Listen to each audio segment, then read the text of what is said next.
2,86,00,000 टंकार project आदिवासी छात्री मानक पई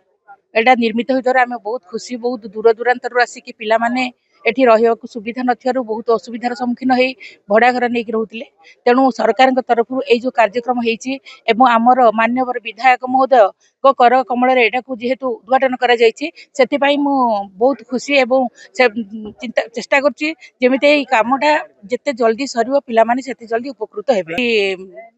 पिला मानक पई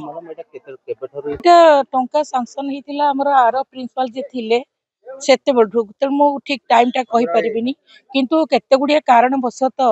एटा असुविधा होउतिला करिया पई किंतु सब असुविधा को दूर करी मान्यवर विधायक महोदय हमर सब कलेक्टर जो छंती सर आ तहसीलदार सर एटा को सब मीमांसा करी करिसंती सेति में मो अंतर से मानक मध्य गभीर कृतज्ञता मु ज्ञापन करूची। निश्चित भाव में मु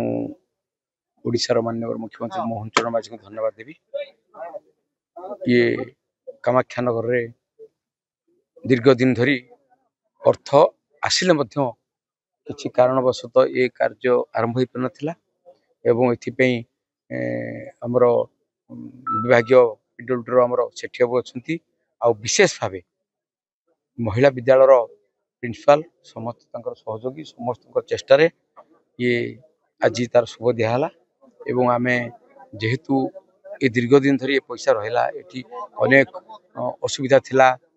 सेटा तो कह जाय परिबो नाही तेणु से सब बाधा विघ्न दूर हो आज तार शुभ दिगला एवं कंट्राक्टर ये उपस्थित अच्छा सी कहते बहुत शीघ्र को सारे और आशा करुच्ची जहाँ सरकार को अनुदान आभाव में बहुत शीघ्र हेल्ले लोक काम लगे।